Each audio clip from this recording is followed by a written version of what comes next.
Ya, amados hermanos, vamos entonces a Gálatas capítulo 3. No sé si ustedes se dieron cuenta, pero... Ya está grabando, ¿cierto? No sé si ustedes se dieron cuenta, pero nosotros hace mucho tiempo atrás aprendíamos de un concepto que se llama la perícopa, ¿ya? La perícopa es la porción del texto que uno va a predicar o a exponer.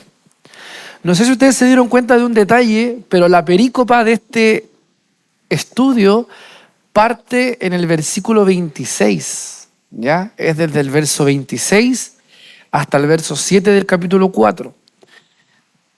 ¿Por qué es interesante eso? Porque las perícopas no necesariamente tienen que ser capítulos completos o relatos completos que tiene la Escritura de acuerdo a los títulos que le da Sociedades Bíblicas, ¿ya? La perícopa puede ser cualquier porción del texto que a usted le permita compartir un tema, entregar un estudio, entregar un mensaje, lo que sea. La perícopa de este estudio de la lección 8 es desde el verso 26 hasta el capítulo 4, verso 7. Y vamos a dar lectura a alguien que me ayude con la lectura, porque tengo la voz un poquito cansada. ¿Alguien que me ayude con la lectura? Ya. ¿Parto? Después hace una oración por... Ok. Gálatas 3:26 y después el capítulo 4 del 1 al 7. Dice: Pues todos sois hijos de Dios por la fe en Cristo Jesús, porque todos los que habéis sido bautizados en Cristo, de Cristo estáis revestidos. Ya no hay judío ni griego, no hay esclavo ni libre, no hay varón ni mujer, porque todos vosotros sois uno en Cristo Jesús. Y si vosotros sois de Cristo, ciertamente linaje de Abraham sois, y herederos según la promesa. Pero también digo, entre tanto que el heredero es niño, en nada difiere del esclavo, aunque es señor de todo, sino que está bajo tutores y curadores hasta el tiempo señalado por el Padre. Así también nosotros, cuando éramos niños, estábamos en esclavitud bajo los rudimentos del mundo. Pero cuando vino el cumplimiento del tiempo, Dios envió a su Hijo, nacido de mujer y nacido bajo la ley, para que redimiese a los que estaban bajo la ley, a fin de que recibiésemos la adopción de hijos. Y por cuanto sois hijos, Dios envió a vuestros corazones el espíritu de su Hijo, el cual clama: Abba, Padre. Así que ya no eres esclavo, sino hijo. Y si hijo, también heredero de Dios por medio de Cristo. Amén. Ahí está el texto, ¿cierto? El verso 7 es el nuevo texto a memorizar, ¿ya? Así que atento ahí. Oremos al Señor. Amén. Te damos gracias, Señor, una vez más, porque estamos acá reunidos, Señor, para aprender más de ti. Aprender de esta carta a los Gálatas, Señor, que nos habla acerca de tu evangelio, acerca de tu justicia, de tu gracia, Señor. Y te rogamos, Padre, que tú puedas, Señor, abrir nuestro entendimiento, puedas abrir, Señor, nuestros oídos concentrados en ti. Que tu Espíritu Santo pueda ir alumbrando, Señor, tu palabra. Tu Espíritu Santo, Padre, nos vaya guiando, Señor, sobre todo a Abdiel, que está enseñándonos, y a nosotros que estamos oyendo. Ayúdanos, Señor. Tenemos nuestra confianza de que tú irás abriendo, Señor, tu palabra para nosotros. En el nombre de Jesús, amén. Amén. Bien, amados hermanos. Bueno, los aspectos que vamos a tratar en esta lección son 8 aspectos, ¿ya? Vamos a tratar los hijos de Dios, revestidos de Cristo, uno en Cristo, herederos por medio de Cristo, llegando a la mayoría de edad, la obra del Hijo, la obra del Espíritu y los privilegios de la filiación. Entonces, amados hermanos, yo quisiera partir con esta diapositiva, ¿ya? Si yo tuviese que hacerle una pregunta a ustedes, ¿cuál es el punto cúlmine del Evangelio? ¿Cuál es el fin del hombre? Son varias preguntas que les voy a hacer, pero todas apuntan a la misma respuesta. ¿cuál es el punto culmine del Evangelio? La segunda pregunta es, ¿cuál es el fin del hombre? Y tercero, ¿cuándo o más bien en qué circunstancia la obra del Evangelio se completa? Entonces le hice 3 preguntas, pero todos tienen una sola respuesta. Primero, el punto culmine del Evangelio, ¿cuál es el fin del hombre? Y tercero, ¿cuál, por así decirlo, es la consumación del Evangelio? Abro las puertas para una lluvia de ideas.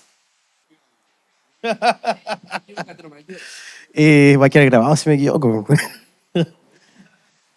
No, mi reflexión es que Dios nos creó para la adoración de su nombre. Y ese es el punto culmine, adorar su nombre. Interesante. Sí, esa respuesta es correcta. Probablemente la respuesta son 2. Una, más que la adoración de su nombre, es la gloria. La gloria de su nombre. Dice la Escritura que hemos sido creados, dice, para alabanza de su gloria.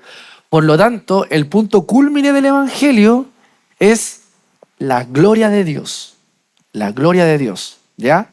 Anótelo ahí, por si le preguntan ahí en teología. De hecho, la confesión de Westminster, que es la confesión, ¿cierto?, de iglesias reformadas, la primera pregunta del catecismo de Westminster es esta. ¿Cuál es el fin principal y más noble del hombre? Y la respuesta es, el fin principal y más noble del hombre es glorificar a Dios y gozar de Él para siempre. Eso está en el catecismo de la confesión de fe de Westminster de las iglesias reformadas. Ahora, ¿cómo complementamos esto de la gloria de Dios? ¿En qué momento de nuestras vidas glorificamos a Dios? Y que tiene que ver justamente con lo que vamos a compartir hoy día en el texto y en el estudio. ¿Cuál es el punto culmine del Evangelio?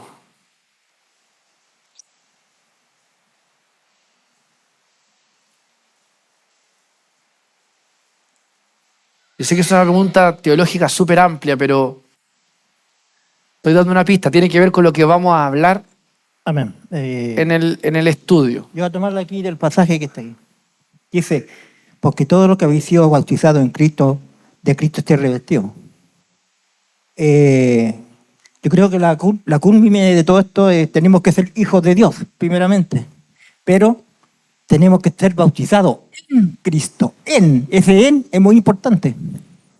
Porque todos pudimos creer en Dios. Todos creen en Dios. Pero estar bautizados en Cristo, no todos. Ya. Eso creo. Interesante. Sí, nuestro hermano también ha acertado con su respuesta y con su intervención, específicamente con la primera parte de lo que él dice. Porque, amados, el punto culmine del Evangelio es nuestra filiación con Dios. Ese es el punto culmine del Evangelio, nuestra filiación con Dios. Más que Dios hacernos salvos, más que Dios justificarnos, más que Dios perdonarnos, más que Dios restituirnos, Dios lo que hace es, nos hace hijos suyos, ¿ya? Y eso, amados hermanos, es súper potente en nuestra comprensión del Evangelio. Por eso que es la cúspide de la creación y la meta de la redención. Y yo puse ahí, ¿cierto? En la imagen puse las Torres del Paine porque en una caminata que hice este año, nuestra meta era una. Y la meta era poder llegar ahí y tuvimos que subir mucho por piedras, por roqueríos, por zonas muy cálidas, por zonas muy frescas. Se siente en el trayecto a las Torres del Paine, se siente mucho frío a ratos, se siente mucho calor. ¿cierto? Cami podría también ayudarme en el testimonio, pero nos sacábamos la chaqueta, nos colocábamos la chaqueta, se siente mucho viento. Y cuando preparaba este estudio, amados hermanos, no pensaba en nada más que en ese trekking, que ojalá algún día ustedes lo puedan hacer si es que el Señor les da la oportunidad, pero siento que ese trekking, por lo menos para mí, me da la percepción de que es la vida cristiana, en todo su esplendor, pasando por rocas, pasando frío a veces, pasando mucho calor, pasando por subidas muy arduas, pero la meta es esa. Y la meta en el Evangelio es finalmente nuestra afiliación con Dios. Y como muy bien también complementaba nuestro hermano Jonathan, la gloria de Dios. Por eso que Dios, en el clímax de la obra de su Hijo, que dice el Padre, este es mi Hijo. Ahí está la relación filial. Este es mi Hijo en quien yo me complazco. Ahí está. Ahí está el culmine del ministerio del Señor. Hijo de Dios y para su gloria. Hijo de Dios y para su gloria. Bien, interesante. Sigamos. Hay una frase de este teólogo Sinclair Ferguson que dice así: si queremos entender quién es un cristiano y por qué ser un cristiano es un privilegio, tenemos que entender y apreciar la adopción divina. Mira qué interesante la cita. Si Jesús, como la descendencia, obtiene todas las bendiciones que se le prometieron a Abraham, entonces cualquiera que pertenezca a Cristo por medio de la fe automáticamente se vuelve un heredero de las promesas hechas a Abraham. ¿Cómo nos llega esta herencia? Por medio del Hijo llegamos a ser hijos de Dios legalmente y recibimos un nuevo estatus. Y por medio del Espíritu llegamos a ser hijos de Dios experiencialmente. ¡Wow! Con esa frase hemos terminado el estudio del día de hoy. Aquí está el resumen de todo el estudio. Aquí, en esta frase del comentario de los versos 5 y 6 del capítulo 4 de Gálatas. Pero vamos a ir desglosando el texto porque el texto nos va a ir dando un poquito más información. Vamos al verso 26. ¿Cómo parte entonces el verso 26? Dice así: pues todos sois, ¿qué cosa? Hijos de Dios por medio de ¿qué? De la fe en Cristo Jesús. Entonces, amados hermanos, lo primero que es importante compartir que el corazón de la vida cristiana es esta. El corazón de la vida cristiana es: todos ustedes son hijos de Dios. ¿Cuál es la gran diferencia entre usted y su compañero del trabajo? Que usted es un hijo de Dios.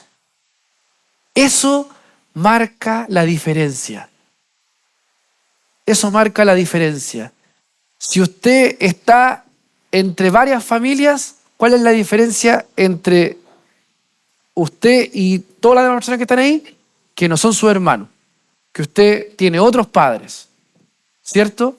Entonces, la diferencia de nuestra condición es que somos hijos de Dios. Y no es algo a lo que nosotros hayamos aspirado. Ya lo hemos entendido ya por las Escrituras que esto es por gracia. No es un logro futuro. Es algo, amados hermanos, que ya tenemos en nuestro estado presente. Otro dato importante, amados hermanos: esta filiación no es un hecho universal. Amén. No es un hecho universal. No somos hijos de Dios solamente por haber sido creados por Él. No. En el mundo hay muchas criaturas de Dios, pero hijos de Dios, pocos. Pocos hijos de Dios. Muchos creados, pocos hijos. Amén. ¿Quiénes son los hijos? Los que Dios escoge para salvar. como dice John Piper, suficiente para todos, efectivo para algunos. La cruz de Cristo es suficiente para todos, efectivo para algunos. ¿Cuesta entenderlo? Sí. No lo mire desde la perspectiva del no elegido. Mírelo desde la perspectiva del elegido. Hay gracia que cayó sobre usted. Sea agradecido. Dios pensó en usted antes de la fundación del mundo y nos escogió, escribe el apóstol a los Efesios. Amén. Entonces, esto de la elección es interesante, lo vamos a ver un poquito más adelante. La familia del pacto eran todos los israelitas cruzando el desierto, pero quienes llegaron a la tierra prometida no fueron todos. Lo mismo, muchos creados, muchos conformados como la familia de Dios, en la imagen de Dios, pero pocos, ¿cierto?, son finalmente los que son herederos de la promesa. Amén. Entonces aquí hay algo muy potente que nosotros tenemos que entender en cuanto a la elección incondicional. Entonces Pablo está hablando de una clase de relación mucho más profunda, amados hermanos.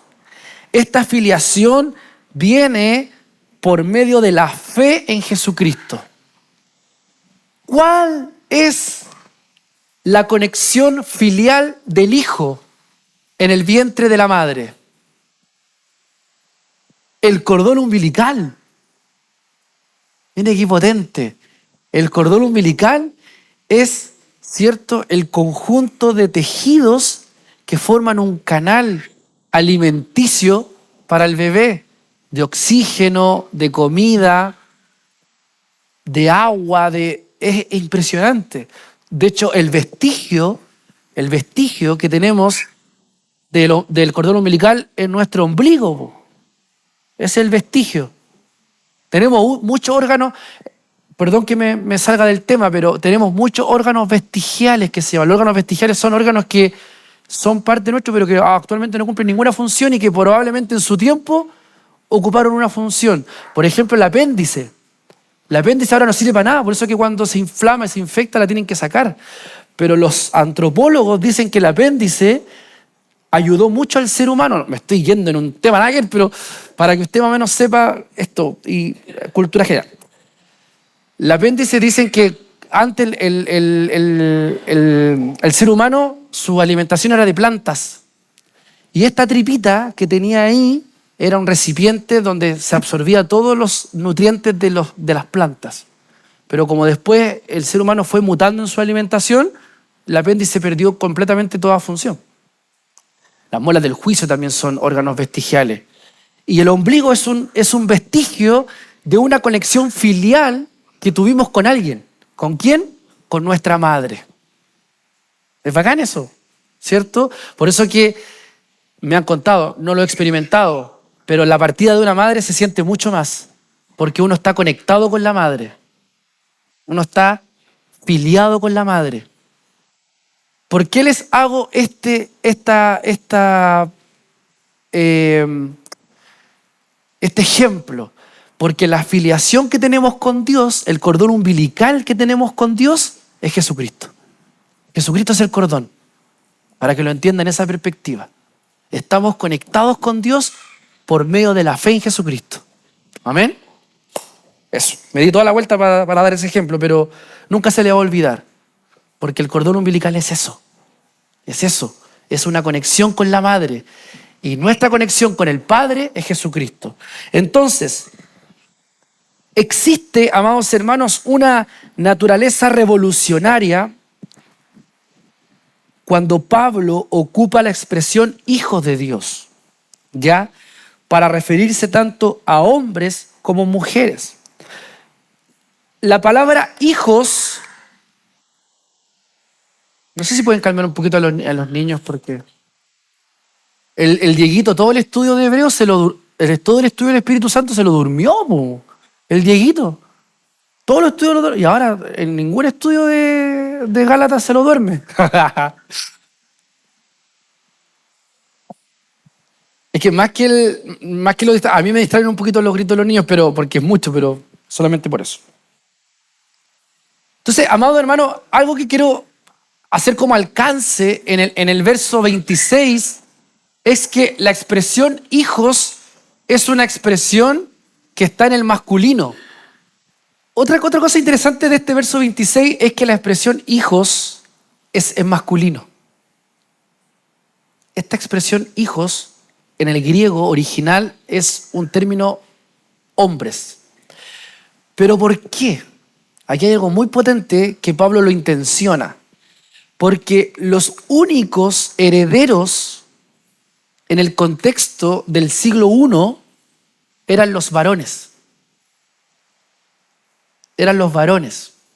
El heredero, el que tenía la potestad de la herencia del padre, era el hijo varón. Ni siquiera era la hija si el padre no tuvo hijos. Era el hijo varón. Lo que en la cultura romana se hacía incluso para quien no tenía el papá herederos es que a un esclavo lo podía dejar como su heredero. Que de hecho Pablo ocupa muchos textos bíblicos con respecto al tema de la esclavitud y en la importancia de cómo siendo esclavos, ahora Él nos hace libre y nos da herencia. Es fantástico eso, porque ese entendimiento uno lo entiende o lo comprende solamente por la cultura que estaba ocurriendo en la época, la cultura romana del siglo I. Entonces Pablo ocupa hijos de Dios en masculino, pero después en el 27 y en el 28 Pablo aclara que finalmente esto es colectivo, ¿ya?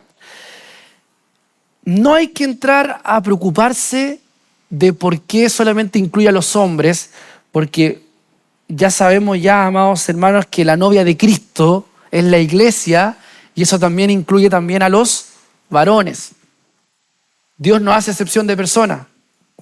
Hombres y mujeres son parte de la familia del pacto, independientemente de que esta expresión hijos sea una expresión en masculino. Entonces, el Evangelio nos dice que todos somos hijos de Dios en Cristo, sin excepción, todos, ¿ya?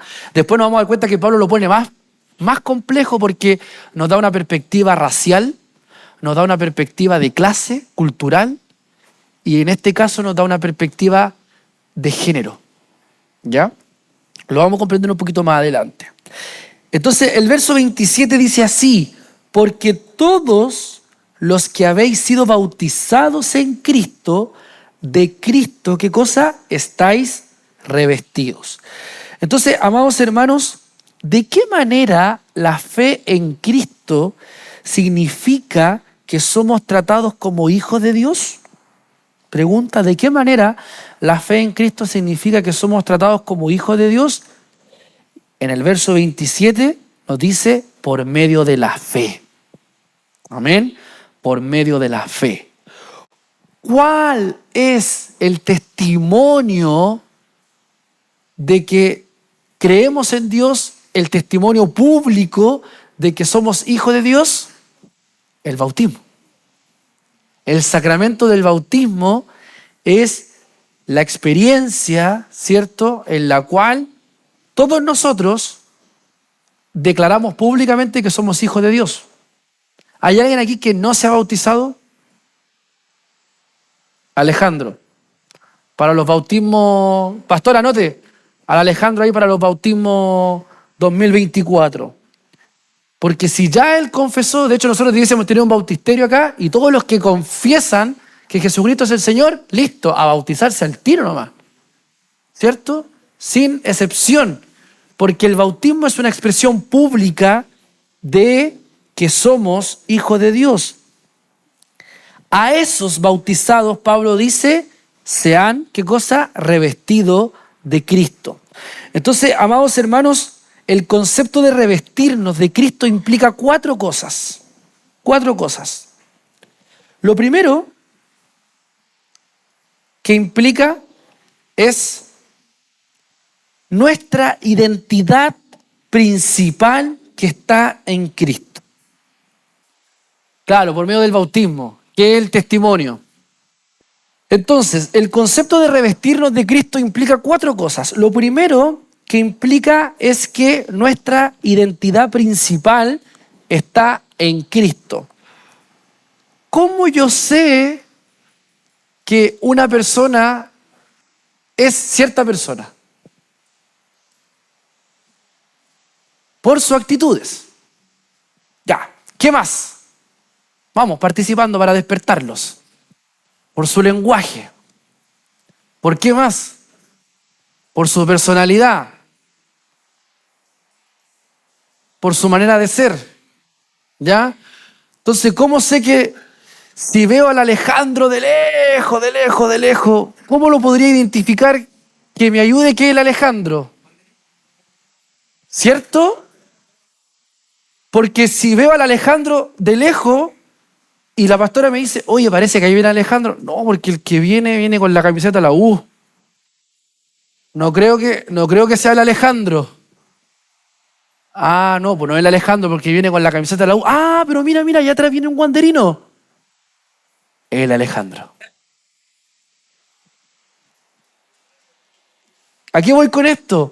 Que nuestra identidad principal está en Cristo, se evidencia a través de nuestra vestimenta, a través de cómo estamos vestidos.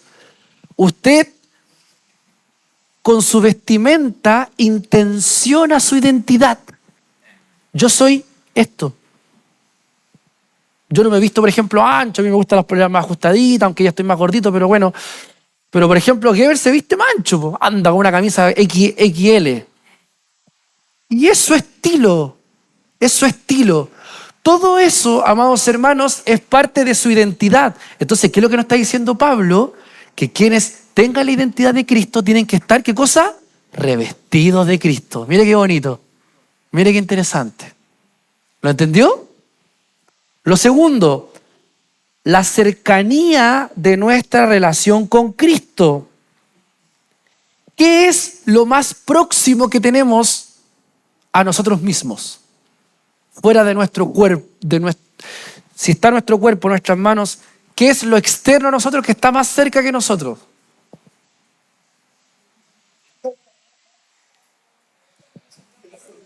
¿Cómo no se entiende la pregunta? ¿Qué es lo que está más próximo a ti, que no sea otra persona? Ya, el teléfono. Pero ahora, el teléfono está lejos. La ropa. Esto es algo externo a nosotros, pero es lo más cercano que tenemos. Eso es lo que está queriendo decir Pablo. Estar revestidos de Cristo es estar cercano a nuestra relación con Él. Porque nuestra ropa va a todos lados con nosotros. Y estamos, amados hermanos, llamados a depender de Cristo y a practicar su presencia en nosotros. Amén. Entonces, la cercanía de nuestra relación con Cristo. Lo tercero, la imitación de Cristo. Practicar la presencia de Cristo implica que continuamente pensemos y actuemos como si estuviéramos directamente delante de Él. Eso significa estar revestidos de Cristo. Lo que estamos desglosando aquí son las implicaciones de estar revestidos de Cristo. Y lo cuarto, nuestra aceptabilidad ante Dios. Eso es muy potente. Nuestra aceptabilidad ante Dios. ¿Por qué? ¿Qué es lo que pasó en el huerto cuando el hombre pecó? ¿Qué pasó? Esto es teología bíblica, lo que vamos a hacer ahora. Teología bíblica. ¿Qué es lo que pasó cuando el hombre pecó? Lo primero que le pasó al hombre.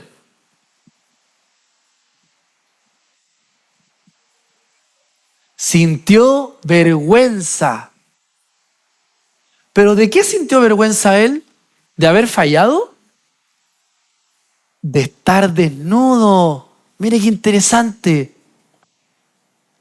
El hombre vive con vergüenza porque vive desnudo. Por eso que el hombre siempre intenta mostrar todo esto, lo del arte, todo lo cultural, y que finalmente se transforma en una idolatría, es un poco el afán del hombre también de querer exponer algo por su vergüenza. Entonces, hay algo interesante, porque ¿qué es lo que nos hace la fe en Cristo? Nos reviste, o sea, quita toda vergüenza. Qué potente esa idea. Eso es teología bíblica, cuando somos capaces de poder aproximarnos a un hecho puntual de la caída. Amén. El verso 28 dice así: ya no hay judío ni griego, no hay esclavo ni libre, no hay varón ni mujer, porque todos vosotros sois uno en Cristo Jesús. Entonces, el versículo 26, el 28, pero el 26 nos revela la intimidad que existe entre los cristianos y el Dios creador. El versículo 27 nos coloca en la posición de cómo nosotros ahora experimentamos nuestra fe con Jesús. Pero el versículo 28, amados hermanos, nos muestra la unidad entre los cristianos, que no hay división entre diferentes razas, ni estratos sociales o géneros. Entonces, hay algo muy potente en lo que Pablo está exponiendo en torno al Evangelio. Esto no significa que ya no existe ninguna distinción dentro de la iglesia. No quiere decir, por ejemplo, que los griegos deben abandonar su cultura y conocimiento propio para volverse idénticos a los judíos. Probablemente los judíos podrían haber dicho eso. Entonces si ya no hay judío ni griego, entonces todos hagámonos judíos. No va ahí. A lo que apunta Pablo en la idea es que el Evangelio no hace excepción de personas. Y lo que estaba ocurriendo en Galacia es que ellos estaban proponiendo de que el Evangelio solamente era para aquellos que se hacían judíos. Por eso que Pablo exhorta en el 28 y dice: ya no hay judío ni griego. Ya no hay esclavo ni libre. Y lo más potente para la época es que no hay varón ni mujer. Eso es muy potente para la época porque estamos hablando de una sociedad completamente machista. Entonces, que Pablo haya expuesto esto como judío es muy potente. ¿Por qué este verso 28, amados hermanos, es muy genial? Porque yo creo que este verso 28 es un entendimiento de la justicia que nos proporciona el Evangelio.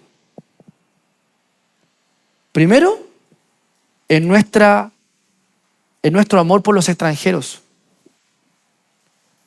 Un cristiano no puede ser alguien racista. O un racista no puede ser alguien cristiano. Eso es totalmente incompatible. Pablo lo expone. Ya no hay judío ni griego. O sea, no tiene que haber diferencias raciales ni culturales para acercarnos a Dios. Lo segundo, ya no hay esclavo ni libre. Eso tiene que ver netamente con los estratos sociales. Aquí, un pobre o alguien de escasos recursos es tan digno como una persona rica. Y el Evangelio tiene que presentar eso: justicia, equidad. Los creyentes tienen que votar por políticos que promuevan la equidad, que promuevan la justicia. Nuestra constitución que vamos a votar a fin de año tiene que ser una constitución equitativa, justa. ¿Vamos a encontrar justicia? No. Por favor, no se haga expectativas como esta es el paracetamol. No, amados hermanos, porque mientras estemos en un mundo caído siempre va a haber injusticia, siempre. Pero, ¿qué es lo que habla el profeta Jeremías a los cristianos? Procura la paz de la ciudad en donde te hice habitar. Por lo tanto, es nuestra responsabilidad como cristianos que lo que se promulgue o lo que se vote vaya en pro de la justicia o en pro de la paz. Amén. Y no hay varón ni mujer. Cristianos machistas tampoco. Cristianos machistas no corren aquí en la iglesia. Porque Pablo lo expone claramente. No hay varón ni mujer. Todos somos iguales delante de Dios. Amén. Tenemos la misma dignidad. Y ojo, que el machismo es parte de la caída. Así que si hay alguno machista por aquí, pídale perdón al Señor porque es parte de la caída. Amén. El Evangelio tiene implicaciones sociales radicales. Significa que soy cristiano por encima de cualquier otro rol en mi vida. Amén. Significa que todas las barreras que en el mundo separan a las personas en fracciones rivales se derrumban en Cristo. Bendito sea el Señor. El Evangelio es lo mejor, lo mejor, lo mejor. Alguien quiere plenitud, el Evangelio. Alguien quiere justicia, el Evangelio. Alguien quiere equidad, el Evangelio. Es lo mejor. No hay otra salida. Pablo se está percatando de 3 barreras que por lo general dividen a la gente. ¿Qué es lo que nos divide? A ver, pregunta para el público que hoy día lo noto un poco distraído. El profe sabe cuando sus alumnos están pensando en cualquier cosa. ¿Ah? El estrato social, eso nos divide, ¿cierto? Yo cuando fui a jugar pádel, ¿te cuento una experiencia? Ya, pero ahora nos molestan con eso, pero antes nos molestaban a los que jugábamos pádel, que yo ya dejé de jugar porque, bueno, después tuve un problema en la viena y de ahí me volví malo, así que dejé de jugar. Pero antes no nos molestaban, a los que jugábamos pádel con el... Había otro prejuicio con el pádel. ¿Alguien se acuerda? ¿Qué cosa? A ver. Que era un deporte para ricos. De hecho, me tocó... No, ahora ya está un poquito más estandarizado. Los picantes del Van Buren, mis colegas van a jugar ahí. Pero yo tuve una experiencia súper cuática. Te la voy a contar para disiparlo un poquito, porque los ejemplos nos ayudan a disipar un poquito. Fui a jugar pádel a Concón, al lado de Bosque de Montemar. Ahí fui a jugar. Porque en realidad que ahí se consiguieron la cancha. Y nos invitó el radiólogo, con el que nosotros... Yo no trabajaba con el radiólogo, pero nos invitó. Y resulta que llegué y habían puros rubiecitos, puros rubiecitos con ojos azules, puros cuicos. Y empezaron, ¿cierto? Buena, perro, ¿cómo estáis, perro? Así, buena, perro, ¿cómo estáis, perro? Porque los cuicos así se saludan, po. Entonces viene ¿cómo se llama? El Eizaguirre que estaba al lado mío. Oye, Eizaguirre, Eizaguirre del fondo tanto. Sí, pues, y al otro. Hola, Aninat. Aninat tú tienes familia en Santiago, ¿no? Sí. Bueno. Y llegaron a mí, po. Llegaron a mí, po. El morenito que estaba ahí, po. ¿Cierto? El morenito. Milla. ¿De dónde? Silencio. Silencio rotundo en la cancha de pádel. Porque, amados hermanos, ¿por qué hago este ejemplo? Porque nos separan cosas como seres humanos. Nos separa el apellido. Aquí no tenemos ninguna Eizaguirre, no tenemos ningún Goicoechea, ¿cierto? No, todos bolivianos allá, todos allá peruanos allá. Sí, pero el López ahora es más chileno que... Pero, amados hermanos, nosotros que ya somos... ¿Se cortó? Nosotros que ya somos... Hoy día ha pasado todo el estudio. Nosotros que finalmente tenemos un apellido, somos parte de un estrato. Nosotros somos todos parte... Alguien podrá tener más sueldo que otro, pero todos pertenecemos casi a un mismo estrato. Eso nos separa. Otra pregunta, ¿qué más nos separa? La nacionalidad, ¿cierto? Eso también nos separa. ¿Qué más nos separa? La religión nos separa, ¿cierto? ¿Qué más nos separa? A ver, un poquito más, ampliemos más nuestra mente. La forma de ser, ¿ya? Pero a eso es una separación súper, no es tan marcada porque todos somos distintos. ¿Qué más? La vestimenta, las relaciones de poder, ¿cierto? En general, una de las situaciones que son también productos de la caída es esto, es la separación. Mire, estamos haciendo pura teología bíblica. ¿Dónde nace la separación en la Biblia? Pregunta. No. Bien ahí. Teología bíblica. La Torre de Babel es la consecuencia. ¿Qué es lo que hizo Dios? Porque se molestó con el hombre. Porque el hombre construyó, ¿cierto?, un pináculo grande para poder alcanzar, para poder tener fama, para poder tener un nombre. ¿Qué hizo Dios? Confundió la lengua de ellos. Y de ahí vienen todas las culturas, los pueblos. Entonces, ¿qué es lo que nos plantea Pablo ahora? No hay separación. No hay separación. No hay separación. Estamos analizando las implicancias del evangelio cuático. Entonces, lo primero, la barrera cultural, ni judío ni griego. Las divisiones culturales no deben existir en la iglesia de Cristo. Segundo, amado hermano, esto nos parece súper básico, pero hay diferencias en las iglesias. Hay diferencias entre cristianos.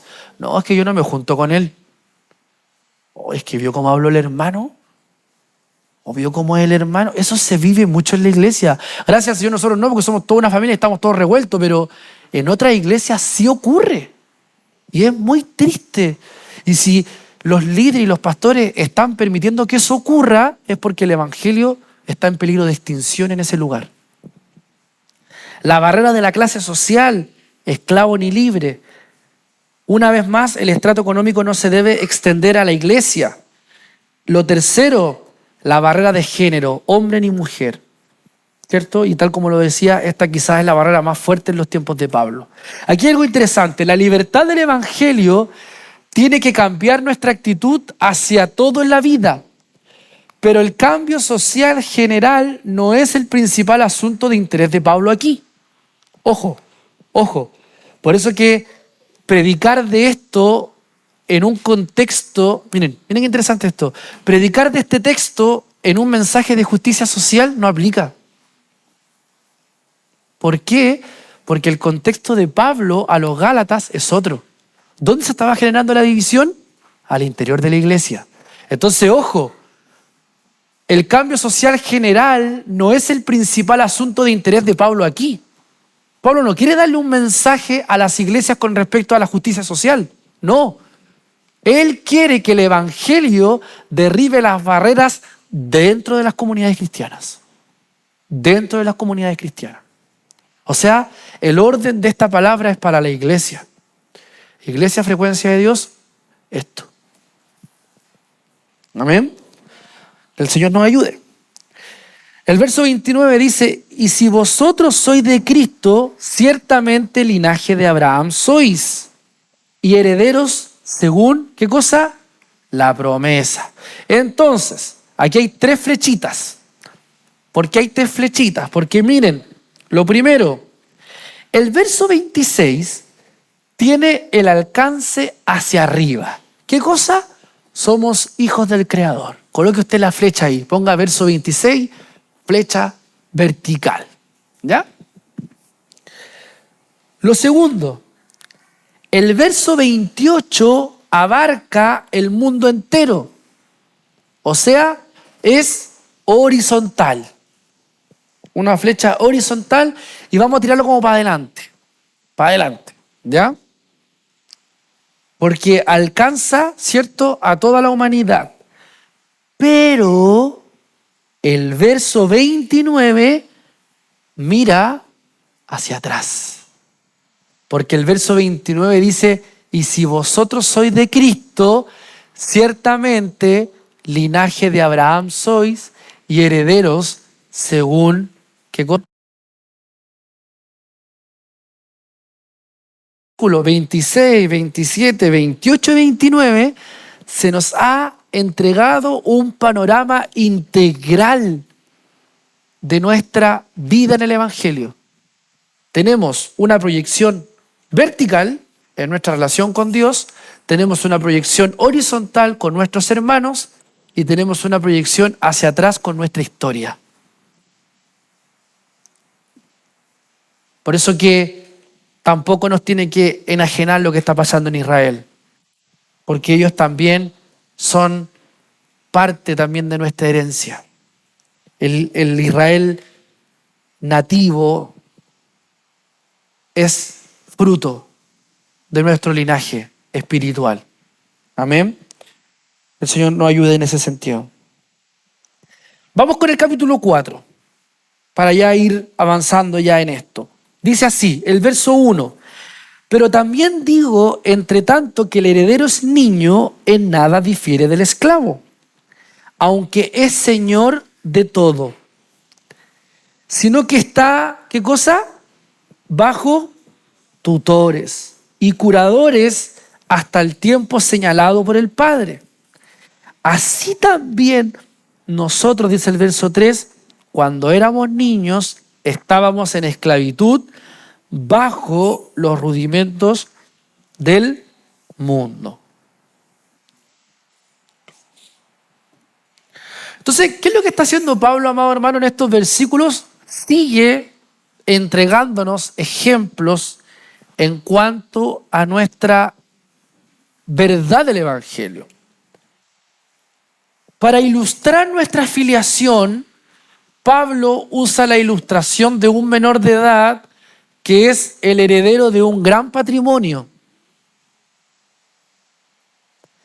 La ilustración de Pablo se aplica a nosotros espiritualmente en 3 diferentes niveles. ¿Ya? El primer nivel es el siguiente.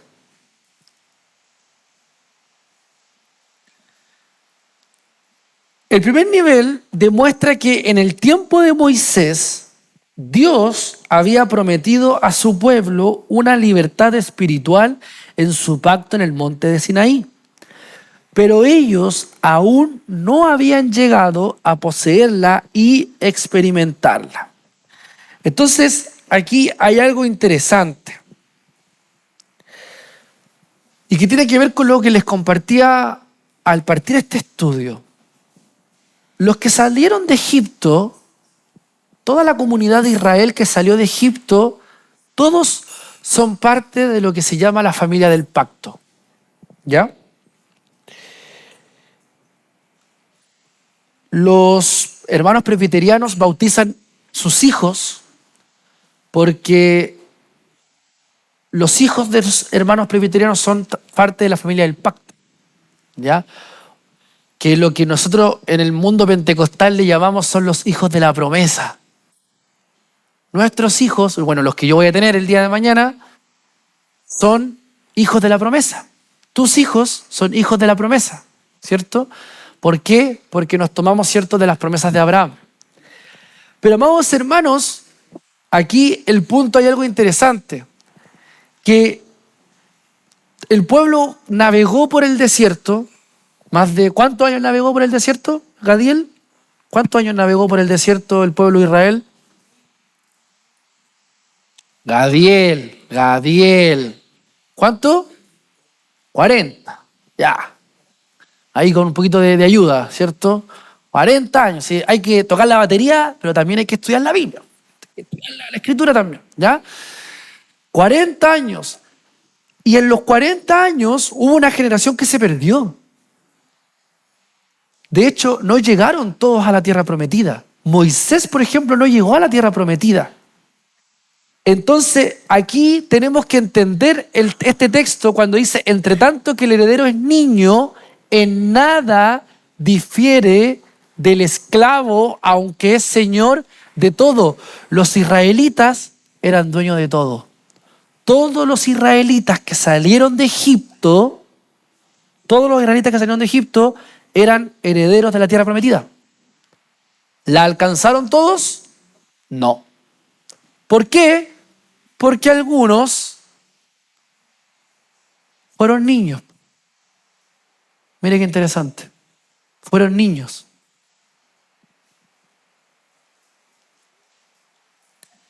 La segunda interpretación que le damos a este texto es esta. A mí este estudio me fascinó. Si hay un estudio en donde el Evangelio es expuesto así, tal cual, en este capítulo 8. Yo quedé muy bendecido. En un segundo nivel, este es un cuadro de todos los seres humanos. ¿Por qué? Porque, ¿qué es lo que dice Pablo en el verso 1? Volvamos ahí a 4.1. Dice, Pero también digo, entre tanto que el heredero es niño, en nada, ¿qué cosa? Difiere del esclavo. ¿Quiénes son los que están en esclavitud? ¿Quiénes son los que están esclavos del pecado? A excepción, ¿cierto?, de los que Dios ha escogido. Pero todo el mundo, si lo hablamos en el mundo, en el cosmos, ¿cierto?, todo el mundo está en esclavitud del pecado. Por eso que dice el texto, de tal manera que cosa amó Dios al mundo, al cosmos. ¿Por qué Dios amó el sistema que estaba en esclavitud? En esclavitud. Entonces, volvamos al versículo 1. Entre tanto que el heredero es niño, en nada difiere del esclavo. Entonces, ¿qué otra interpretación le podemos dar a ese texto? Que este es un cuadro de todos los seres humanos que son esclavos. Esclavos de la ley, esclavos del pecado. Pero también, por último, en un tercer nivel, este es un cuadro de cómo los cristianos pueden, en algún grado, dejar de experimentar la libertad y el gozo de su salvación. ¡Wow! Porque este texto lo podemos también interpretar como aquellos que viven en el Evangelio el legalismo. Los que viven en el Evangelio el legalismo son niños. Porque ¿para quién es la ley? Para los niños. Entonces volvamos al versículo 1. Entre tanto que el heredero es niño, en nada difiere del esclavo. ¿Qué es lo que está Pablo queriendo decir? Los que quieran vivir el evangelio del legalismo van a ser esclavos de la ley y son niños. Entonces, es muy potente este texto porque analizamos 3 implicaciones del verso 1. Primero, aquellos que son salvos no son salvos. Segundo, todos son esclavos, porque finalmente están todos condenados, están todos perdidos, necesitan de Cristo. Y tercero, la idea de esclavitud y de niño está también en la idea de quienes viven un evangelio legalista. Vamos con el verso 4. Yo cuando estudiaba este texto estaba así. Porque Keller se fue en la mansa ola con ese entendimiento del versículo. O sea, el versículo 1 uno lo lee, pero también digo, entre tanto que el heredero es niño, en nada difiere del esclavo, aunque es señor de todo. ¿Cómo eso? ¿Cómo que señor de todo? Si es esclavo.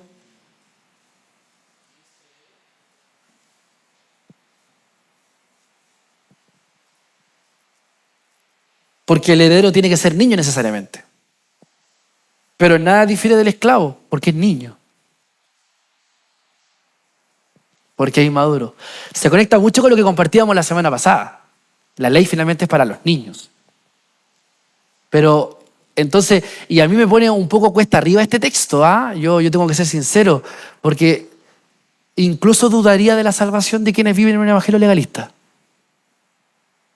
Yo por este texto podría aseverar que un evangélico legalista es salvo.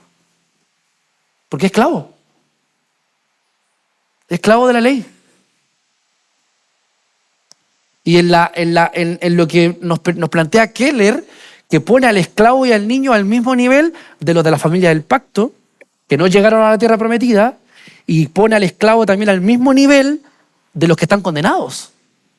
Entonces, están los que son de la familia del pacto, pero no llegan a la tierra prometida, están los que están esclavos del pecado, y están los legalistas, po.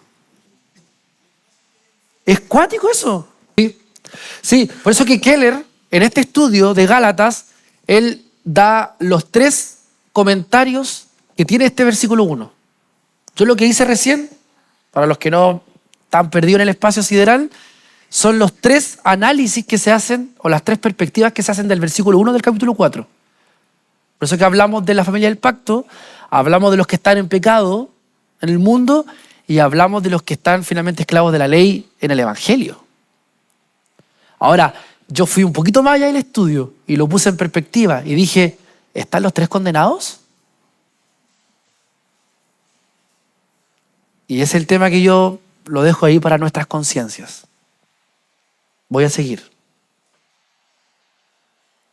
para no enredarlos más, porque veo a algunos con cara de que está hablando el hermano Abdiel. Estamos profundizando en la palabra, yo solamente estoy haciendo un análisis del texto. Amén. Vamos con el verso 4, avancemos por favor, porque si sigo en el 1, cooperamos.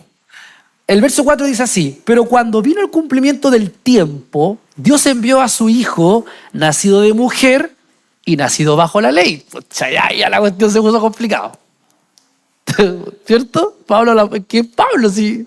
Yo por más que la cuestión la quiero hacer fácil, Pablo me la pone difícil, porque imagínate, dice, pero cuando vino el cumplimiento del tiempo, Dios envió a su Hijo, nacido de mujer. Navidad. La Virgen María, ¿cierto? Pero ahora pone la teología, po. Ahora Pablo pone la teología. Y nacido bajo la ley. Toma. Cristo nació bajo la ley. ¿Cuáles son las implicancias de esto? Lo vamos a desarrollar después. Si es que tenemos cerebro todavía. Entonces, el verso 5, para que redimiese a los que estaban bajo la ley, a fin de que recibiésemos la adopción de ¿qué cosa? De hijos. Entonces, cuando se cumplió el plazo, amén, por eso dice Pablo, cuando vino el cumplimiento del tiempo, en la historia y en nuestra propia experiencia, interesante, el cumplimiento del tiempo también es en nuestra conversión. ¿Cuándo viene Cristo alumbrando? Cuando nos convertimos. ¡Pah! Se alumbra. No veías nada. Ahora ves todo. Cuático. Por eso, luz resplandeció sobre ellos, dice el profeta Isaías. El mundo que estaba en tinieblas, ¿qué cosa? Vio gran luz. Bendito sea el Señor. Entonces, cuando vino el cumplimiento del tiempo, cuando vino Cristo, hace 2000 años, no. Cuando vino Cristo a tu corazón. ¡Wow! ¡Qué interesante! Cuando vino el cumplimiento del tiempo, Dios envió a su Hijo, nacido de mujer y nacido bajo la ley. Entonces, Dios envió a su Hijo, y es el Hijo quien nos hace, mire qué hermoso, mayores de edad. Que era lo que hablaba nuestro hermano Jonathan. Bien, Jonathan. Parece que el único que me estaba pescando. Nuestra filiación con el Padre mediante Jesucristo nos hace mayores de edad.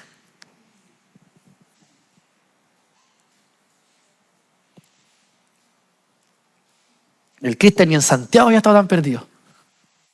Ni cuando bregaba el pastor de ahí ya estaba tan perdido. Ya, está bien. Entonces, ¿cómo Cristo nos hace mayores de edad? Dice, para rescatar a los que estaban, ¿qué cosa? Bajo la ley. Los que están en ley son niños. Y con eso yo creo que se quede, hermano, amado hermano. Si usted quiere vivir el evangelio del legalismo, usted es un niño. No, es que yo no puedo hacer esto porque si no, niños. Eso es lo que nos está diciendo el texto, niños. Pero ¿qué es lo que hace Cristo? Nos rescata de los que estaban bajo la ley al eliminar toda pena o deuda. En un sentido, dice, pertenecíamos a la ley, estábamos bajo su dominio, esclavos de ella. Pero ¿qué es lo que hace Cristo? Se lleva todo el peso de la ley. Ahora, así que Dios envió a su Hijo nacido de mujer, un verdadero ser humano, y lo envió nacido, ¿qué cosa? Bajo la ley. Eso dice el texto. Pero ahora tenemos la obra del Espíritu. El verso 6 dice así: y por cuanto, dice, sois hijos de Dios, envió a vuestros corazones el Espíritu de su Hijo, el cual clama, ¿qué cosa? Abba Padre. Así que ya no eres esclavo, sino hijo, y si hijo, también heredero de Dios por medio de Cristo. ¿Qué es esto? ¿Qué es esto? ¿Qué es esto que está Pablo diciéndonos? Primero, el verso 6, Dios ha enviado, el Espíritu, va en paralelo con el verso 4 que Dios envió a su Hijo. Mira qué interesante lo que Pablo hace. O sea, Dios no solamente envía a su Hijo, sino que Dios también envía al Espíritu Santo. El propósito del Hijo era asegurarnos el estado legal de nuestra filiación. En contraste, el propósito del Espíritu es asegurar la experiencia real de ella.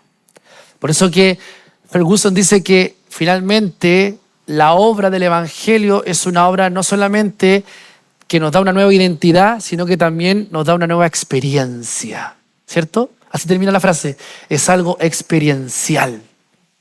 ¿Quién nos da la experiencia? El Espíritu Santo. Por eso que el pastor estuvo todo el semestre con el Espíritu Santo. Porque sin el Espíritu Santo no podemos estar, sin el Espíritu Santo no estamos acá, sin el Espíritu Santo no podemos arrepentirnos, sin el Espíritu Santo, por eso que el Espíritu Santo nos evidencia la experiencia de que somos hijos de Dios. Lo que la gente ve en tu trabajo es el Espíritu Santo. Lo que le molesta a la gente de tu trabajo, de tu colegio, es el Espíritu Santo, que está en ti, porque es santo, ¿cierto? ¿Y qué dice la Escritura? Que los hijos amaron más las tinieblas que la luz. Entonces no te van a amar. No intentes caerle bien a tus compañeros porque te van a odiar igual. Ajá. Amén. La obra del Hijo nos trae una condición legal, objetiva, que es nuestra, ya sea que la sintamos o no. Pero la obra del Espíritu, ahí el pastor Víctor diría un fuerte amén, escucho su amén, la obra del Espíritu es muy diferente. El Espíritu nos trae una experiencia radicalmente subjetiva. Una es objetiva, que tiene que ver con nuestra potestad. Todos somos hijos de Dios objetivamente, pero ¿cuántos se comportan como hijos de Dios? Eso es subjetivo. Eso lo conoce usted nomás. Y el Señor. Yo sé que el José Carlos, o yo sé que el Alejandro es hijo de Dios, pues porque acá hizo su confesión, pero en la semana ¿será como un hijo de Dios? Perdona que te saque como ejemplo, pero puede ser cualquiera aquí. O el Geber, que nació en el Evangelio, nieto de pastor, confesó también a Jesucristo, es hijo de Dios, ¿cierto? Esa es la realidad objetiva, es hijo de Dios. Pero ¿y la realidad subjetiva? ¿Se comporta como hijo de Dios? Porque la obra del Espíritu Santo es una obra experiencial, es la experiencia misma, ¿ya? Estoy bajando un poquito aterrizando un poquito el estudio.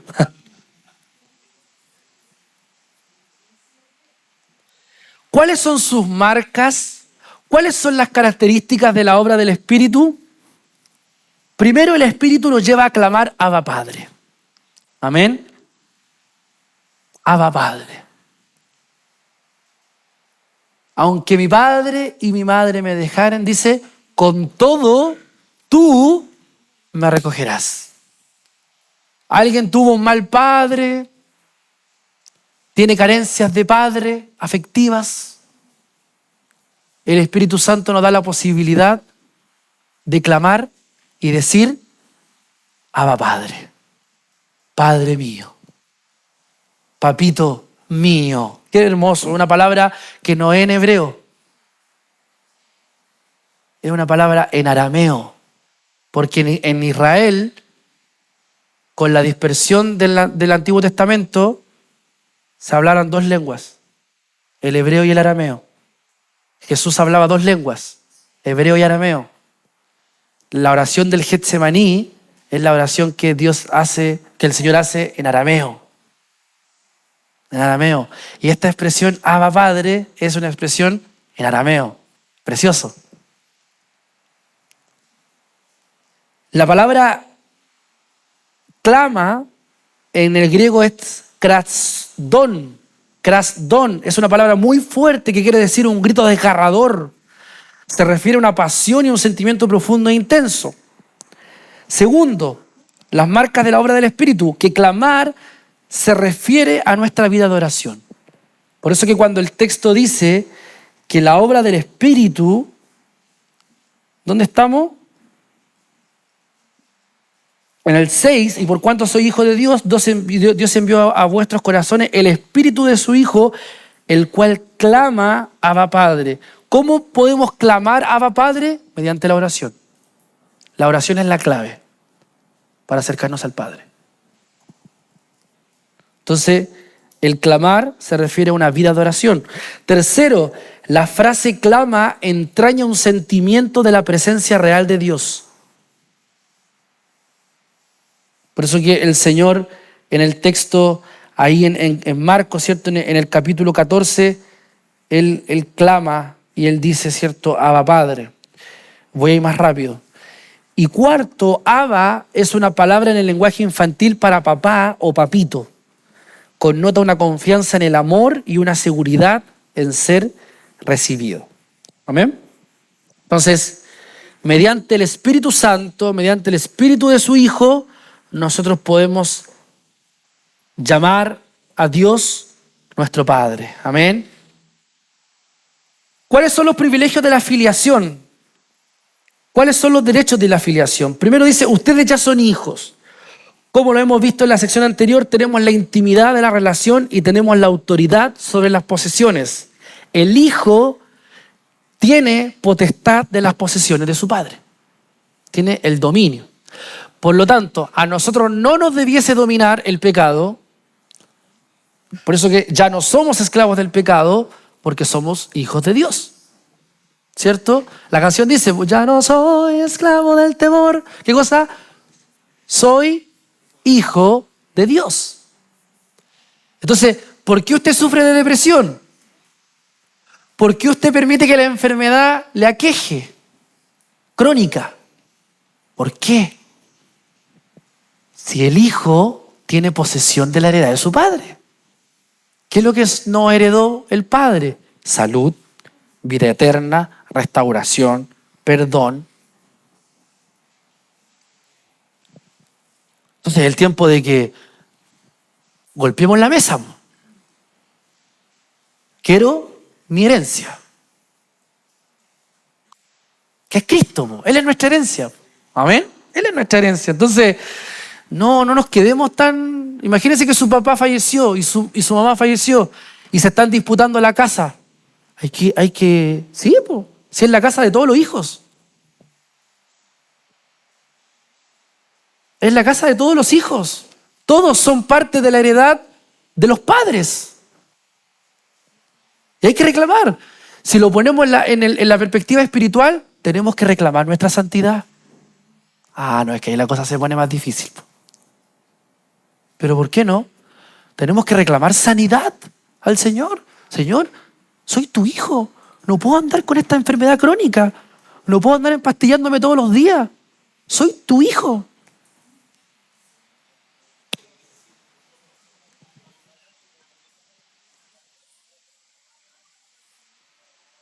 Esos son los derechos de... Por eso que estamos desglosando la palabra filiación.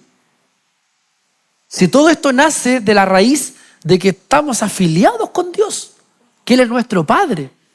Entonces, es cuático eso. Sigamos para avanzar porque ya el tiempo se me está yendo. Filiación quiere decir que cada uno somos un heredero. La única razón por la que un siervo sería adoptado como un hijo sería porque el padre no tiene heredero. ¿Ya? ¿Ah? Exactamente. Y de hecho nosotros nos transformamos un poquito en ese siervo en el que no éramos. ¿Ya? Bien. La increíble conclusión, que es la figura también del hijo pródigo. También, pero bueno. Porque finalmente el hijo mayor son los judíos. Claro. Ahí también hay una... Keller tiene bueno, ya, no voy a seguir. La increíble conclusión de la filiación es que Dios ahora nos trata como si hubiéramos hecho todo lo que Jesús ha hecho. Amén. La increíble conclusión de la filiación es que Dios ahora nos trata como si hubiéramos hecho todo lo que Jesús ha hecho. Por eso que todo es en Él y para Él y por Él son todas las cosas. Amén. Ya, quiero terminar. Esta es la última diapo, amados hermanos, y no los agoto más. Yo podría seguir hablando de teología toda la noche, pero hay que irse a la casa. Hay 2 pasos específicos que podemos tomar para experimentar más profundamente nuestra filiación. Entonces en esto se resume todo lo que estamos hablando. Hay 2 pasos específicos que podemos tomar para experimentar más profunda nuestra filiación. Lo primero, debemos apartar un tiempo importante para estudiar la obra del Hijo, pidiéndole al Espíritu que nos ilumine para verla como una realidad. Mira qué interesante. Debemos apartar un tiempo importante para estudiar. ¿Cómo estudiamos la obra del Hijo? A través de lo que estamos haciendo acá. Estudiar, hermano. Tenemos que leer las Escrituras. O sea, para mí esto es un indicativo de que somos esclavos de la ley, de que somos niños. Yo me debería haber llevado a mi casa todas las hojitas. Porque 2 aspectos específicos que podemos tomar para experimentar más profunda nuestra filiación: hay que estudiar, hay que leer, hay que pasar tiempo de intimidad con Dios a través de la Sagrada Escritura. Y lo segundo, debemos clamar a nuestro Padre espontáneamente durante todo el día. Miren qué bonito. Debemos, en otras palabras, analizar y abordar los asuntos de la vida diaria, recordando su amor paternal. ¿Cómo resumo esto en 2 palabras? La lectura de la palabra y la oración. Usted demuestra su filiación con Dios porque ama su palabra y busca a Dios en oración.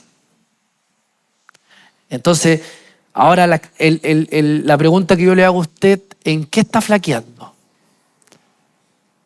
Yo me voy a poner al tiro en la pica, en la oración.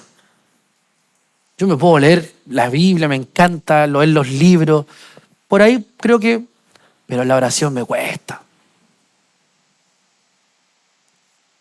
Le hago la contrapregunta a usted: ¿dónde está? A lo mejor tiene mucha oración. Fantástico. Si se sustenta con pura oración, créame que está pero arriba. Pero poca palabra, poco conocimiento. ¿Dónde estás tú? ¿Dónde estás tú? ¿Dónde estás tú? ¿Dónde está usted? Allá. Acá. ¿Dónde estamos? ¿Apartando un tiempo para estudiar? ¿O clamando espontáneamente? Si tampoco se trata de estar orando de rodillas todo el día, no. Mira lo que dice el estudio. Segundo, debemos clamar a nuestro Padre espontáneamente durante todo el día. O sea, todo el día estando conectado con Dios. Como mi madre. Mi madre está cocinando y está orando. Señor, te adoro, Señor. Se está lavando los dientes. Señor, gracias, Señor, porque tú me amas, Señor. Está durmiendo y está orando. Es así. Mami, te honro en esta noche. Tú estás aquí. Pero pero no. No sean peladores. Mira cómo nos predica los días martes. Hay estudio ahí. ¿Vieron cómo predicó el domingo? El domingo predicó y preparó el mensaje 5 minutos antes. ¿Le gustó el mensaje el domingo? Lo preparó ahí mismo. Hazte esa. Un aplauso al Señor, amén. Un aplauso al Señor, amén. Ya, hermano, vamos a ponernos de pie, vamos a orar al Señor para terminar. Y nos vamos para la casa.